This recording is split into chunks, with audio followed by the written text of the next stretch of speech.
The wind howls through Blackwood pines, dropping the ambient temperature to 20 degrees below zero. In the game Until Dawn, this isolation is a death sentence. It freezes the characters, slows their reaction times, and heightens their paranoia. But tonight, the protagonist isn't a group of panicked teenagers. It's Bruce Wayne, specifically the Arkham Knight iteration, equipped with the version 8.03 Batsuit. We're going to simulate exactly how the Dark Knight handles the horror movie tropes of Blackwood Mountain. He steps off the cable car, the snow crunching under boots reinforced with carbon fiber. He doesn't shiver. He touches the side of his cowl, and the world shifts into the blue and orange overlay of detective mode. The hunt begins. The Psycho and the Setup, Chapters 1 through 4.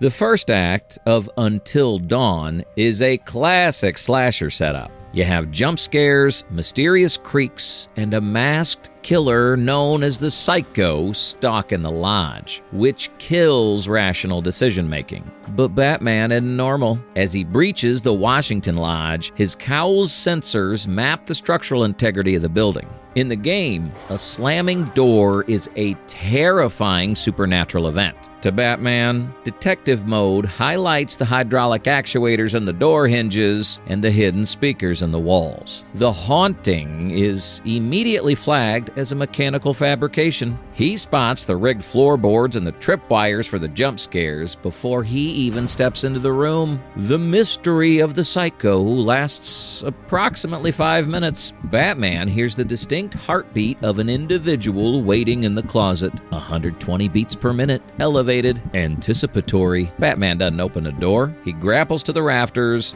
waiting in the shadows. When Josh steps out, confused by the silence, Batman executes an inverted takedown. It's a sub-second engagement. He disarms the suspect and zip-ties him before Josh can even trigger his first saw blade trap. Let's break down the science of why this works. Josh's entire plan relies on the startle response. This is a defensive reaction to sudden stimuli, causing muscles to tense and the heart rate to spike. Batman has spent years exposing himself to Dr. Crane's fear toxin, a chemical weapon designed to induce absolute biological terror. He has conditioned his parasympathetic nervous system to suppress the startle reflex entirely. A guy in a mask jumping out of a closet isn't scary to a man who fights clay monsters and crocodile men. It's tactically boring. Batman interrogates Josh in the kitchen. The prank is over before midnight. The butterfly effect system from the game, where small choices lead to disaster, is short-circuited because Batman solves the root problem immediately. But this is where the simulation shifts gears. While Batman is securing Josh, the motion sensors he deployed along the perimeter network trip.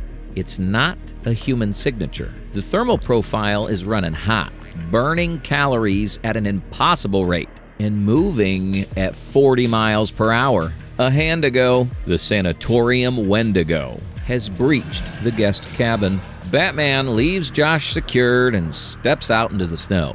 The genre just shifted from a psychological thriller to a monster movie. Survival tier, rank S. Against the human threat, Arkham Batman faces zero risk. The traps are amateur, the psychological warfare is ineffective against his mental conditioning, and the killer is an untrained civilian. If the game ended here, it would be a very short night. But the scream echoing from the sanatorium forces Batman to leave the safety of the lodge and venture into the cold. The Sanatorium, Chapters 5 through 7.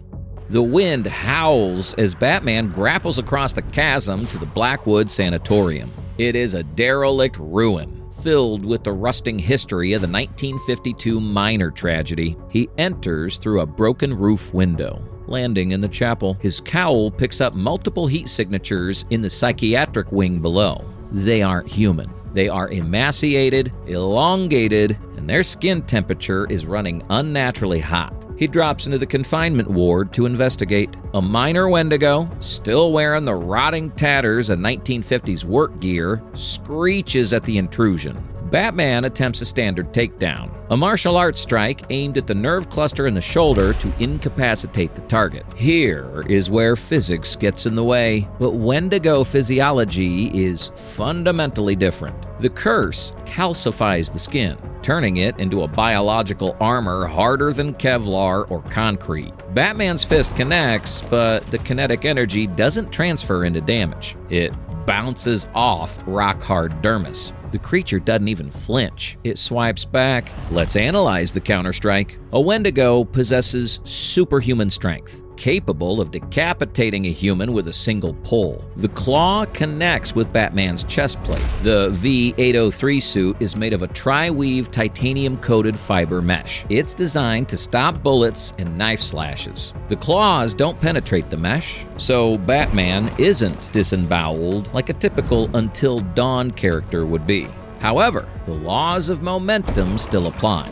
The force of the blow launches a 240-pound vigilante across the room, smashing him into a rusted gurney. He's not bleeding, but he definitely has cracked ribs. The suit's liquid armor layer absorbs the impact, but the internal bruising is severe. Batman realizes instantly he cannot trade blows with these things. This isn't a brawl. It's a demolition job. He adapts immediately. This is the beatdown mechanic from the games, but modified for survival. He drops a smoke pellet to break the line of sight and grapples to the rafters. He notices something critical during the disengagement. When he stops moving, the creature stops tracking him. The science breakdown here is fascinating. The Wendigo vision is based entirely on movement, like a hyper-developed form of motion parallax, Doppler sensitivity, similar to the mythologized version of a T-Rex. But unlike a dinosaur, these things are fast. Batman activates his cowl's forensic scanner. He realizes the creature is blind to stationary objects. He utilizes the silent predator protocol. He slows his breathing. Through years of meditation and biofeedback training, Batman can voluntarily lower his heart rate to near comatose levels, around 8 beats per minute. To the Wendigo's thermal motion vision, the Dark Knight effectively ceases to exist. He becomes part of the cold architecture. Now that he's invisible, he goes on the offensive. Physical strikes are out, so he switches to ballistics. He deploys the explosive gel, spraying the structural pillars of the ward. He lures the pack of Wendigos into the center of the room using a sonic batarang. As they converge on the noise, he detonates the gel. The explosion doesn't kill them. They are immortal to everything but fire. But the collapsing ceiling buries them under tons of concrete and steel. It buys him time. Survival tier, rank A. The sanatorium is dangerous, but the environment favors the bat. The high ceilings and gargoyles allow him to abuse his grapnel gun, keeping him out of reach of the melee-focused monsters. He survives the encounter with moderate injuries, mostly blunt force trauma, but he learns the two most important rules of the night. They are blind to stillness, and they cannot be beaten with fists. He realizes the sanatorium isn't the source of the threat, it's just a holding cell. The real danger lies deeper. He exits through the collapsing tunnels, descending into the winding, claustrophobic darkness of the mines.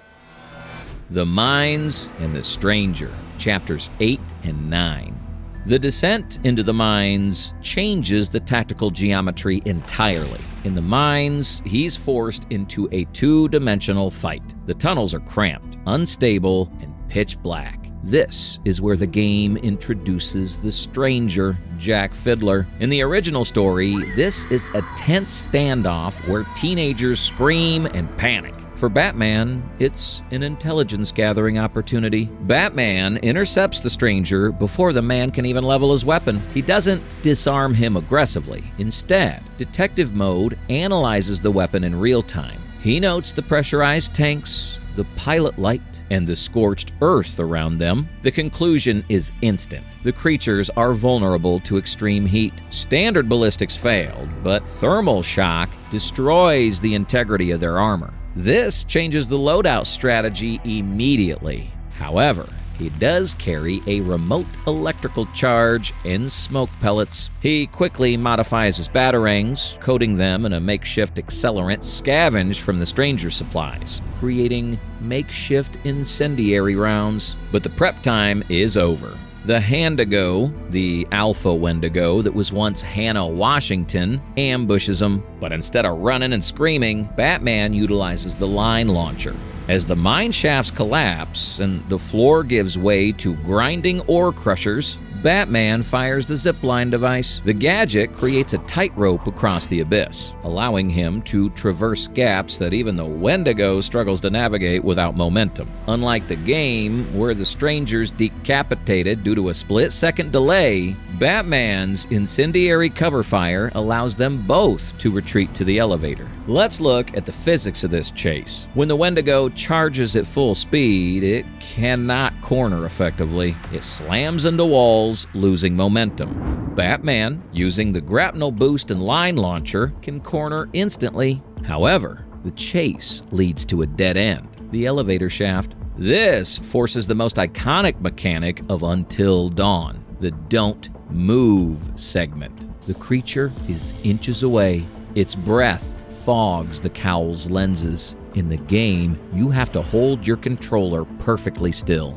In our simulation, this is a test of Batman's biofeedback control. A normal human under this stress would have a heart rate of 180 beats per minute.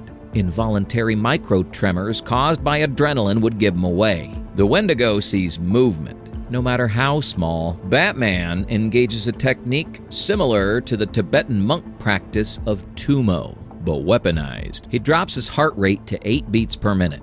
He stands perfectly still, a statue in the dark. The creature screams, detecting the body heat but seeing no motion. Confused by the contradiction, it's a staring contest with death, and Batman doesn't blink. Survival tier, rank B. This is the lowest survival rating of the night, dropping to a B. Why? Because tactical gadgets are useless at point-blank range. If the line launcher had jammed, or if the tunnel collapsed a second earlier, the physical superiority of the Wendigo would have ended the run. The confined space neutralizes Batman's stealth and mobility advantages, turning the encounter into a coin flip based on reaction time. He survives, but for the first time tonight, it was a close call. He ascends the elevator, leaving the mines behind for the final showdown at the lodge. The finale. Dawn at the lodge.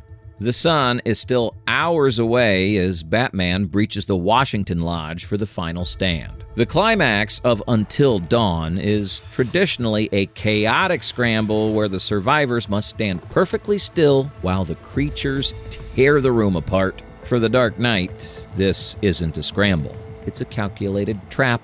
He knows their weakness, fire, and he understands their behavior, territorial aggression. The windows shatter, sending glass flying across the expensive floorboards. The Wendigos, led by the Alpha, the creature that was once Hannah Washington, pour into the main hall. In the game, this is where Sam screams or Mike fires a shotgun uselessly at indestructible skin.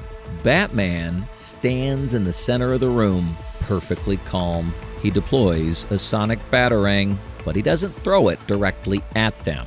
He lodges it into the far corner, modulating the frequency to mimic the distressed shriek of a rival Wendigo. This exploits a critical flaw in their biology. Wendigos are apex hunters, but they are also violently territorial. The Alpha hears the challenge and attacks the source of the noise, colliding with 2 minor Wendigos that followed her in. While the monsters tear at each other, distracted by the infighting, Batman executes the gas strategy. Mike's plan in the original game was crude. Build a gas bulb, flip a light switch, effectively blowing himself up in hopes of killing the monsters. Batman is a master engineer and chemist. He doesn't need a suicide pact. He uses the remote claw to rupture the gas main, flooding the room with propane. However, He calculates the stoichiometric ratio to ensure a deflagration rather than a detonation that would level the mountain. He grapples to the chandelier, positioning himself high above the rising gas layer. As Hannah finishes off the lesser Wendigos, she looks up. She sees the bat, but it's too late. Batman drops a single incendiary pellet. The room erupts. Here, the no-kill rule is technically tested. Batman doesn't kill people, but his detective vision confirms these aren't people. They are reanimated biological puppets driven by a spirit curse. Their heart rates are 0. They are clinically dead. He isn't killing them. He is decommissioning them. As the Alpha screeches in the consuming flames, Batman exits through the roof vent, his cape acting as a glider to ride the thermal updraft of the explosion away from the burning lodge. His tri-weave titanium armor absorbs the ambient heat, keeping him safe as the lodge collapses into ash below him. Survival tier, rank S. With preparation and knowledge of the fire weakness, the lodge becomes a killing box. The environment that terrified the teenagers becomes a weapon for the vigilante. He doesn't just survive, he cleans house. So the final verdict is clear. Batman survives the night with a 100% success rate. The difference lies entirely in the approach to fear. The butterfly effect that usually dooms the cast is neutralized because Batman refuses to play the game's rules. Where the teenagers panic, Batman analyzes. Where they run for their lives, he hunts the predator.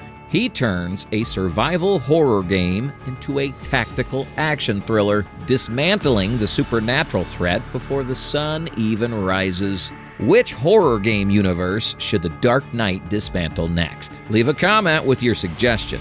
And remember to like and subscribe for more tactical breakdowns.